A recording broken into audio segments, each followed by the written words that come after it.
otvori vrata. Poštovanje, nalazimo se u Pančevu. Ako možete da se predstavite ko ste i koje udruženje vodite, koliko imate članova? Ja sam Sekešan Oktavijan, predsjednik Srpskih ratnih veterana Pančeva. Udruženje broji oko 1300 članova.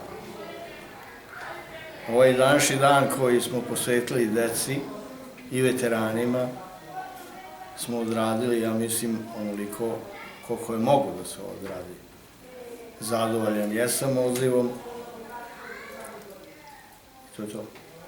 Kakvo je raspoloženje među veteranskom populacijom, posebno među porodicama palih boraca? Da li je u ovom gradu status malo bolji ili je situacija kao u celoj Srbiji vrlo zapuštena, gde su veterani građani trećeg reda?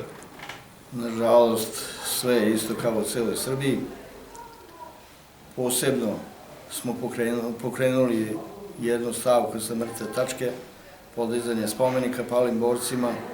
U ovom našem gradu, odnosno opštini, je poginulo 67 učesnika borbi u 90-ih godina. Spomenik će biti, odnosno spomen česma će biti postavljena ispred zgrade Staroga Supa na prometnom mestu i gde će moći svi koji žele, odnosno porodice i veterani, da se poklone senima palih boraca. Da li ste upoznati sa velikim protestom za 15. februar ispred Vlade Srbije sa ciljem da se poprave prava veterana? Da, upoznat sam.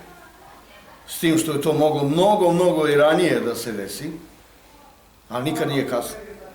I naravno, sve što postoji u Pančevu boraca, a ima i 10.000 boraca. Pančevo je vojnički grad i uvek bio. Kako bi bilo da svi ti borci učestvuju u tom protestu i da se izborimo za naše pravo? Dakle, očekujete veliki odziv i da se konačno reši ove godine to pitanje? Ja molim, ne znam gde će ovaj snimak otići sve, a i ja ću ga proslediti svima, najmanje 50.000 ljudi će vidjeti taj snimak. I želim da se odazovu svi borci, ne samo veterani, svi borci, odnosno članovi udruženja veterana, da dođu na taj dan, da ga odradimo kao što smo mnoge druge stvari odradili.